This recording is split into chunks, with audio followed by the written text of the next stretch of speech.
This morning. Part 2 of last week was from John 4:35. Last week was lift up your eyes, and we talked about how a lot of times we spend most of our life as Christians looking at what's right in front of us, what we're dealing with, what we're involved in, what's happening in our lives. And Jesus is constantly saying, lift up your eyes, lift up your eyes. But he doesn't just give us open-ended statements. Jesus is always connecting us to vision. He's always connecting us to purpose. And so, as I said, this was 2 weeks on 8 words. Lift up your eyes, and today is look to the fields. Look to the fields. Pray with me real quick. Heavenly Father, I thank you for this morning. I thank you for your word and your presence. I ask that you would allow me to communicate this word the way you want it done. I pray that none of my own opinion or theology would come out, that it would all be you, and that every person would leave this place changed, knowing and wanting you more. In Jesus' name, amen. Have you ever in your life been struggling and trying to figure something out, and the solution was right in front of you the entire time, and you just didn't see it? Has that ever happened? Okay, I'm the only person that's happened to. Awesome. Man, that lead balloon, awesome. Anyway, I'm going to tell you a story. I was 20 years old. I wasn't 20, that's a lie. I was 22, and I was working, making a measly $9.26 an hour, and I hated my job, and I was a youth pastor, and I wasn't on staff at the church, and it was just a struggle. The struggle was extremely real. And the thing is that I was dating and in love with this amazingly gorgeous woman, and I wanted to marry her. But I don't know about you guys, but $9.26 an hour doesn't scream marriage. And I remember being very frustrated because I'm like, I don't know how that's going to happen. I'm never going to get married, whatever. But I would be very depressed. And one day, my mom, no pun intended, tagging there to women's conference, ladies, moms, go get right. Not that you're not, but you know what I mean. Go make sure you're right. But my mom walks in, and we're having this conversation, and I'm venting. And I've always vented to my mom and my dad. I've just kind of let it all, the junk come out, all the steam come out. And my mom stops me, and she says, propose. And I'm like, but I can't get married. And she said, I never said get married. I said propose. The answer's right in front of you. Just propose. So I didn't think that was a possibility until someone picked my eyes up off of the mess I was in and highlighted a possibility or a reality that I was unaware of. I was engaged 6 weeks later. Why? Because as long as I was looking at the mess I was dealing with, I would have never seen the fact that there was a solution right in front of me that I was just completely oblivious to. And there are a lot of times that in our lives we live looking down or just zooming in all on what we are dealing with. And Jesus is sitting there saying, lift up your eyes, because he's got purpose, and he has vision, and he has calling, and he has things he wants us to do. Jesus didn't die on the cross so that we could get born again and sit in chairs until we die. That is not why he did it. He died on the cross to, number one, set us free from sin, but number two, to empower us to bring the life-changing, transforming power, that's not even a word, transforming power of the gospel to the world. And he's saying, lift up your eyes. If you remember last week in the story, it's the woman at the well, and she's a Samaritan woman, and Jesus is talking to her, and he reads her like a book, and he says, would you give me some water? And she's like, why you want water from me? I'm a Samaritan. And he's like, well, if you knew who I was, you'd ask me for water. Because I'm going to give you water so you're never going to thirst again. And then she's like, well, how are you going to get water? Because you don't have a pail to get water out of the well. And he's like, I'm not talking about physical water. This water, you're never going to thirst again. And he says, why don't you go home and tell your husband? Oh, I don't have a husband. Yeah, I know. You've had 5, and the guy you with now is not your husband. And this woman has this encounter with the love of God at the well. And again, I'm not going to dive into all of the things that Jesus did, shattering molds and societal structures by this encounter here. But this woman gets up, and she goes back to the city. And if you remember last week, the disciples had gone to get food, and they're bringing the food back, and they show up, and they're like, Rabbi, eat. We went and got you this food. We did this thing for you that, we think you want us doing. Here's the food. Look at us. We got you food, Jesus. We got you food. And Jesus says, lift up your eyes.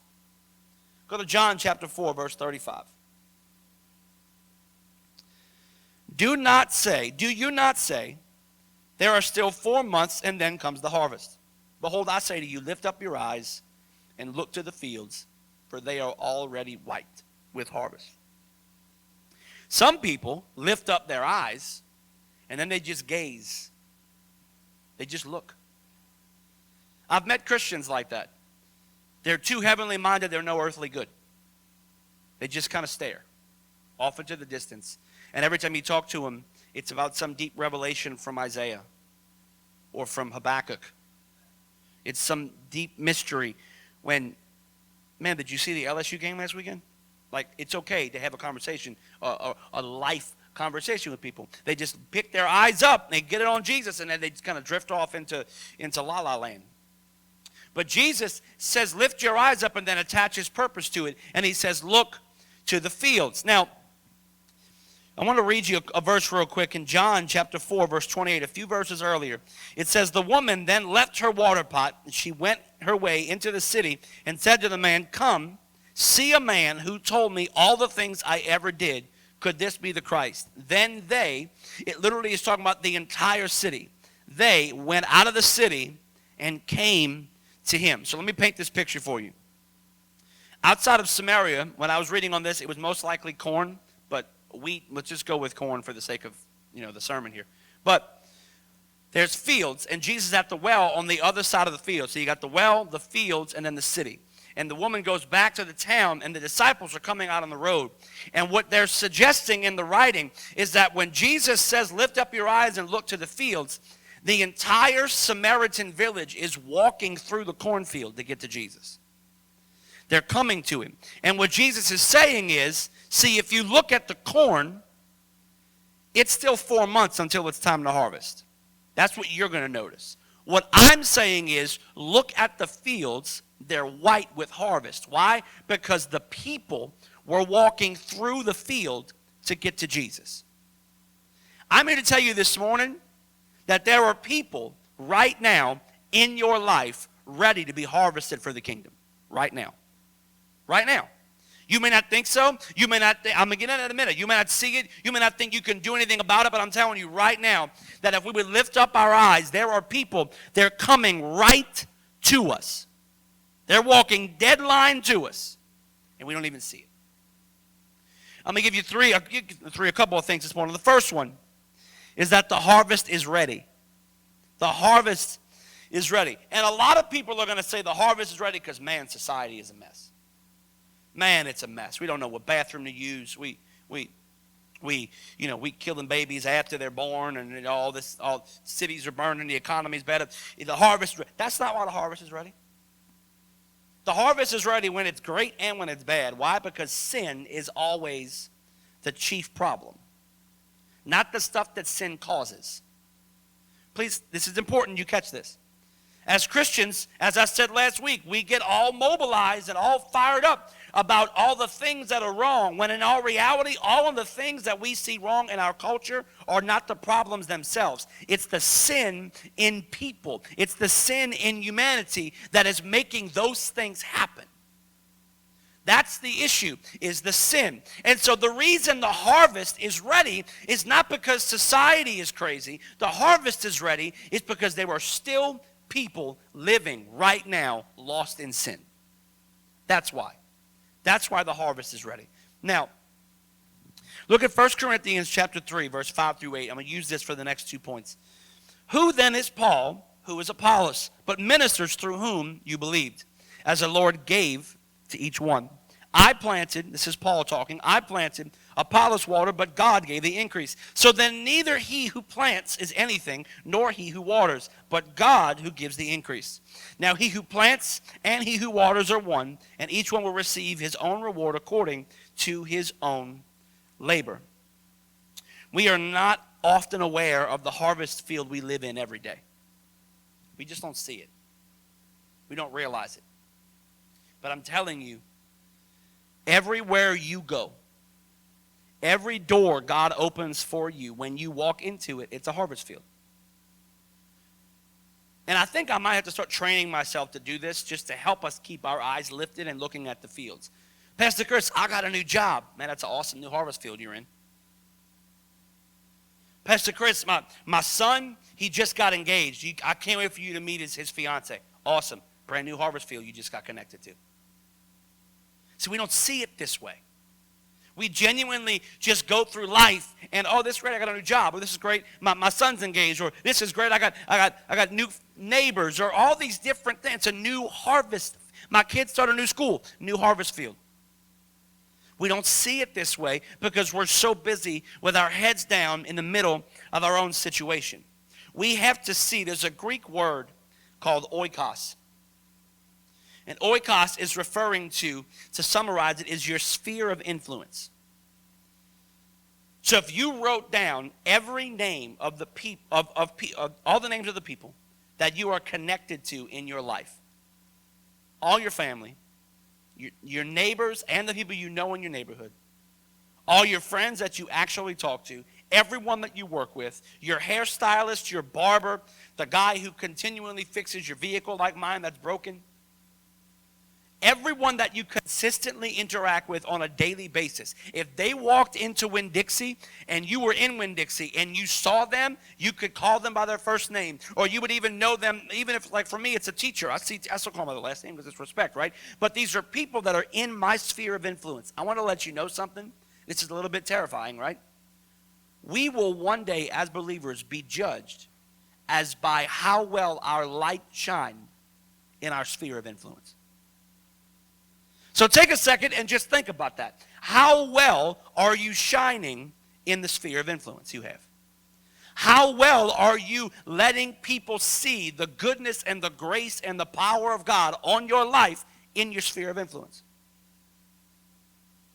See, and there's sometimes, I'm telling you, we just got to change the way we think. We have to switch the way we see this life that we live. Because a lot of times we don't think a new job is a new mission field. A new job is a new sphere of influence. God might have had you lose the job you just had so that you can get hired by this new company because there's somebody at that company that's going to commit suicide in the next 6 months if the love of God that's in you doesn't come out in the break room. Let's keep going with that. Pastor Chris, I just got a diagnosis. You know what that means? You got a whole new team of doctors to testify to. I went, years ago, I went and had a new pulmonologist. And as I was meeting with her, she was the first person that actually did this. I was really impressed with it. She said, what do you do? She said, I understand, like, you battle asthma and allergies, but, like, what are you doing? I want to know why I'm helping you get better, not just checking you off a list. And I began to tell her that, no, I'm a minister, I'm a youth pastor, I preach, I sing for church, I do all these kind of things. And she said, you do what? You sing? With these lungs? And she's looking at my x-ray. You preach? I said, sometimes in the same service. Like back to back. And she's like, really? And I said, yeah, this is the same lady who asked me if I drove the patient to the hospital or if I was the patient. Because she didn't understand why I would have 70-year-old lungs. And she's like, wait, you do what? And I said, yes, ma'am. I said, I'm on YouTube. Type my name. You'll see me. She was blown away on how what she was seeing in her area of expertise was being overcome by something greater in my personal life. And as I began to talk to her, I didn't see her long. Our insurance changed. I couldn't see her. But as I began, every time we went, she spent more time talking about what I did than what was wrong. Because something in me caught her attention. And notice here, the second part that I'm going to get into is that the harvest takes work. The harvest takes work. See, me just going in the room wasn't enough. I had to have a conversation. I had to be willing to talk about this faith that I have. 1 Peter says, always be prepared to give an answer for the hope that you have. You know what? I'm going to just say this. There are a lot of believers that cannot explain why they love Jesus. Just because it makes me feel good. It's a horrible answer. I hear weed makes you feel good. I hear getting plastered makes you feel good until the next morning, obviously. Right? I hear it makes you feel fantastic. You don't serve Jesus because it makes you feel good. You serve Jesus because you knew how lost you were before he found you. That's why you serve Jesus. You knew how messed up of a person you were until he changed the way you saw the world and changed the way you saw yourself. But if we can't articulate it, if we can't tell people about it, how are we ever going to show them who Jesus is? And so it takes work, because Paul says here that I planted and Apollos watered. I'm going to tell you one of my favorite things about the body of Christ. One of my favorite things. And this is something I did intentionally as a youth pastor, and I'm already seeing the benefits of it in my own children. But when I was a youth pastor, I was giving my time to young people as seed that I would harvest in the lives of my own children. And I would hang out, and I would buy Wendy's, and I would deal with boyfriend and girlfriend breakups, and I would deal with social media drama, and I would deal with all these things that drove me absolutely insane. I would do these things over and over again. Why? Because I understood that one day I'm going to have a 14-year-old. And I pray to God that somebody will invest in my 14-year-old like I am to this one. And I'm already seeing people pour into Addison and pour into Bethany in the same manner that I poured into somebody else. But guess what? It's not just about you reaping something. It's about the fact that you may not be the one that actually leads someone to Jesus. You might be the person that plants it. I don't know whatever happened to that doctor. I haven't seen her in a decade. But I know for a fact a seed was planted or a seed was watered through our relationship. Because she caught on that there was something different about this young man. I don't know what it is. And I told her it was Jesus. I told her it was on the power of God. Because if I have a long phone call, I'm out of breath half the time. If I talk too much on the phone, which I talk a lot, this is a consistent problem I have. If you haven't, just call me. I'll talk for a while. And then I'll usually be out of breath afterwards. But she knew that there was something different about what was in me. I don't know if I'm the first person she ever encountered like that. I could have been the fifth. But the bottom line is I was obedient. And I was involved in the process. And I can only pray that one day, 8,000 years from now in eternity, I'll bump into this doctor on a street of gold somewhere. And she says, listen, I want to let you know that 10 years later, my granddaughter was in a play at a church. And I went. And I felt the same thing in that church that I felt in the exam room when I was talking to you. And I knew it was genuine. And I connected that presence to what I felt. And it made sense. And it grabbed my heart. And I reached out and gave my life to Jesus. And that's why I'm in heaven today. But you don't understand. You don't see it because, again, our eyes are down. You got to lift up and look to the fields. There are people right now that I planted in youth ministry. And I water every chance I get. It hasn't come to harvest yet. And sometimes watering is when I see them on Facebook or on Instagram, I'm like, Lord, make their life miserable in sin. Make it awful. I pray they have a terrible weekend when they go out. Let them get sick and throw up all over themselves in Jesus' name. Awful. Why? Because I want them miserable in sin. I can remember getting a phone call one time from a young lady who was coming to church and she was kind of drifting off. And she went up to the city. She was going to Endymion or something like that. And I knew she's about to get into a whole bunch of nonsense. Like just bad. And I was praying all day. Lord, I pray it's miserable. I pray she's sick. I pray she's puking. I pray it's horrible. I mean, I was praying mean. Pastor Chris, that's horrible. No, hell's horrible. Vomiting is great if it gets you out of sin. Okay? Let's just be upfront with that. And I was praying, Lord, make it miserable. Make it miserable. I got a phone call at 2 p.m. Hey, are you praying that miserable prayer? I said, yeah. Can you please stop? I'm going home. I'm not doing nothing. I've had a migraine since 9 o'clock this morning, and it got worse when I got to the city. I turned around and went home. I'm going home. I got to lay with ice on my head. I'm like, awesome. Okay. Lord, touch your headache. It works.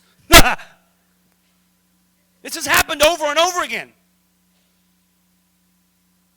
I remember hearing a story from Jared Miller one time. He and Stephanie were having a rough season. Stephanie went out and made some dumb choice, went and got drunk one night, and she's hovering over the toilet, throwing up. Jared walks by holding baby Tatum in this arm, puts his hand on her head very gently, and says, Lord, make her sicker.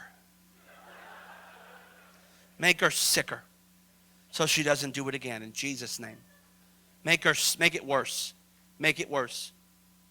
That's watering some seed. That's some good old-fashioned watering right there, folks, I'm telling you. See, you don't know what your connection is to somebody's salvation story. You don't know what it is. I know this, somebody led Billy Graham to Jesus. And I guarantee you that guy did not, I can't think of his name right now, Samuel something. But that man didn't know what he was doing. He was just being obedient. He was just showing the love of Jesus. What he didn't know is that he was about to be the one to lead the greatest evangelist of the 21st century, of the 20th century to Jesus. He didn't know. You don't know who you're impacting. You don't know. See, and we got to think of it this way. I'm kind of digging in on this point because it matters a lot to me. That Romans 10 says, how will they hear if no one tells them? Well, Pastor Chris, I could bring them to church and they could hear you preach. Well, sure they could. But why are they going to come? On a morning like this, when you practically have to launch a boat to get to church, why are they going to come to service? Why are they going to come with you to service if they don't see something in you that's different? If they don't experience something in you that's real, they don't see the difference, why would they come? No, they have to see it in you. They have to feel it in you. You have to water it. You have to plant it. You have to weed it. You got to do everything you can as the Lord allows you in this relationship because you never know when they're going to show up. You could be working right now with the parents of my future son-in-law. I don't know. I just know this, that God is working and he's writing the story of every person in this room and every person out there, and he's waiting for 2 points to connect, for him to show his goodness, for him to show his mercy. Now, I want to give you 4 lies the enemy loves to give us as to why I can't do the work. I can't be involved. The first one is that nobody wants Jesus. Nobody wants Jesus. This world we live in, I'm so sick and tired of hearing about how crazy the world is. It's crazy, okay? It's always been crazy. We just see it more because of social media. It's always been crazy because there's always been sin. It's just been different kinds of crazy. But I'm going to tell you right now, people want Jesus. They just don't really know it's him they want. There is a hole in the heart of every person on this planet that can be filled by nothing else but him. You could put money there. You could put romance there. You could put success. You could put fame. You could put anything you want in that spot. There was an old song called The God Spot by the group called Anointed. And it talked about how nothing else can fill it. Church doesn't fill it. Religion doesn't fill it. Jesus fills it. Jesus fills it. And they may not know, but the reason they go out every weekend and get drunk is because they're trying to either find value and find a way to enjoy themselves because they feel inadequate and insecure as a person, or they're so hurt they're trying to drown the pain, or whatever it is. But there's a hole in them that is longing for something to fill it, and they'll never find it unless someone shows them Jesus. The second one is that whoever's destined was going to get there anyway. God's got this all figured out. We just get to walk and just show up. Bull. Bible says that for God so loved the world that he gave his only begotten son, that whosoever believes. The word for Greek in whosoever is pas, P-A-S, which means individually one person. Whosoever believes. We have a choice we got to make, guys. Are we living for Jesus or are we not? Are we surrendering our lives and making him Lord, or are we not? The third reason is I don't have enough of Jesus to offer somebody. That's the one I find is the biggest issue. I don't know what to say, Pastor Chris. I don't know what to tell them. I don't know how to answer all their questions. Me neither. If you've never asked me a question that I don't know, you just haven't asked me enough questions. I'm really not that smart. Like I promise. Like I don't have it all figured out. Like, I love when people ask me questions, and I love when they ask me one that I don't know, because I'm like, I got something fresh to study. That's awesome. But know what you do have is if you've been serving Jesus for one day, you've got one day more walking with Jesus than the next person does. You've got one day more. If you've been serving the Lord for 6 months, you've got 6 months more than that person right there. It does not matter, I don't know enough. No, it's not about what you know, it's who you know. Because the who you know makes the difference. And the last one is people don't realize they need him. That's the difference. People don't want him or they don't realize they need him. See, people think they got it together. Oh, I go to church. I know the songs. I grew up in church. I went to Sunday school. I did the coloring sheets. I watched Superbook, Gospel Bill, Bible Man. I was Jesus in the musical. I've been to the youth camps. I've been to the VBSs. I've chaperoned. I did the sound. I taught at the altar. I swept the building, played the bass, and did the announcements. I've done it all. And if you don't know Jesus, it's all for nothing. People don't realize they need him, because I'm going to tell you something. At the end of the day, if we don't have a personal relationship with him, it doesn't matter. And there are people who are living this life. There could be people in this room right now that think that because you are affiliated with him that you know him. That's not the case. We don't go to heaven because of our affiliation with Christ. We go to heaven because of the revelation we have on the inside of us that he's Lord. People don't realize they need him. And the only way someone, listen carefully, the only way someone like that is going to know they don't know him and that they actually need him is when they spend a bunch of time next to someone who really does. Because I'm going to tell you right now, a religious person who doesn't know they're religious will recognize relationship. That just looks different. I've been going to church for years. That just looks different. That's what my grandma said all the time. She said, I went to church for years and years and years, but there was something different about that man. There was just something different. I forgot his name or her name. There was something different about that person. So the harvest is ready, and the harvest takes work. But lastly, the harvest requires workers.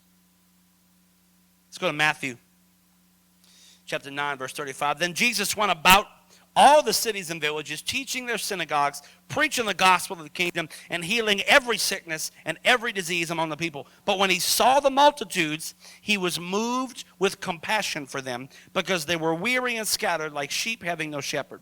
Then he said to his disciples, the harvest is truly plentiful, but the laborers are few.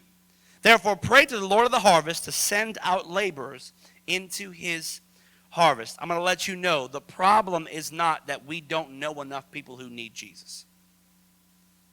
The problem is that we don't have enough laborers in the field ready to do the work. Jesus doesn't say at any point in time, Lord, Father, I pray that you would let them find more lost people. That's not what he says. Lord, I pray that you would bring more lost people to their services. That's not what he says.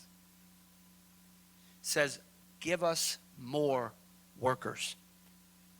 We need more workers. I'm not talking about kids' church volunteers. Yes, we need more of those too. But I'm not talking about that. I'm talking about people who can say, you know what? I don't know it all, but I know him. Follow me as I follow him. I'm not saying we need more life group leaders. Sure, that would be great. But discipleship doesn't happen, the most effectively does not happen in a life group.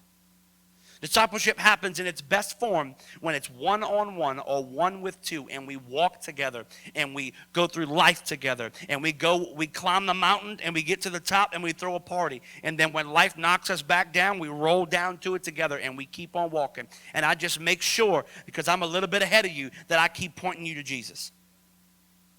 See, this is what's amazing about the kingdom, is that, as like my story said in the beginning, because again, my eyes are looking to the fields. I didn't see that it was capable for me to get married. I didn't see how it was going to happen. I didn't know how, didn't know when, whatever. I was super discouraged. Fast forward about 8 years, I'm sitting at my kitchen table one night with Raph and Brianna, and they're telling me about how it's so difficult. Raph is living in my mom's spare bedroom, sleeping on a twin bed with, like, my man's knees were hanging off the bottom of it. Brianna's living with Hannah and Haley, sharing the same bed in the same closet. Can you imagine 3 teenage girls having the same bedroom and the same bathroom and the same closet? That sounds like a disaster. The fact that Mr. Lonnie's house is still standing is impressive, right? And they're sitting at my kitchen table. And I remember the night it happened, they were saying how they didn't know what they were going to do, how they were ever going to pull themselves out. And I believe it was Caitlin. I think Caitlin said, get married. And I'm like, yes. That's get married. That's the answer. Because, yeah, your situation is rough. But it would be better if you were in the rough together. But see, somebody did it for me 10 years earlier, and I was able to do it to them. Why? Because God is faithful. And he will connect you with people who need the very work he's already done in you. That's what's so crazy, is that if our eyes are up and we're looking to the fields, he will connect us to people that need to hear the very story he's already done in your life. But we'll never get to experience that if our eyes aren't up, if we're not looking to the fields. You could be here this morning and you could say, you know what? I don't even know where God's positioned me. I don't even know where I'm supposed to be looking. I'm going to tell you, when you get up and you going home today, I'm going to pray in a minute that God would literally open your eyes, that you could see the field around you. Because there's people. You may say, well, Pastor Chris, I'm retired, and all I do is hang out with, my grandkids, and they all come to church. I'm like, okay. You might need to go find yourself a field. Because this doesn't give us much of an option. It tells us we need to do it. Right? You might have to go find yourself a field. You might have to go find yourself a workout class once a week that you can just go meet people in. You might have to go volunteer to walk a dog for somebody, or go walk up and down the hospitals and just love on people and maybe bump into a nurse and have a relationship. And the next thing you know, you're discipling somebody. But I'm telling you, last week was lift up our eyes. This week is look to the fields. Why? Because there are people in our lives that need Jesus, and he's in you. We got to look to the fields. Because they're coming. They're coming. Guys, I've been watching the attendance here. In the summer, there's always a dip. Our summer numbers have been 25 to 30 people higher than they were last summer. And as pastor, I'm not really sure who the 25 to 30 are, because they're that new. We have that many new people coming. Does that mean they're all born again? I don't know. But that means they're coming through the fields.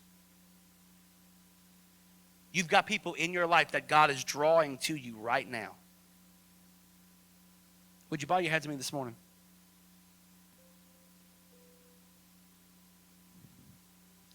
Bow your heads this morning.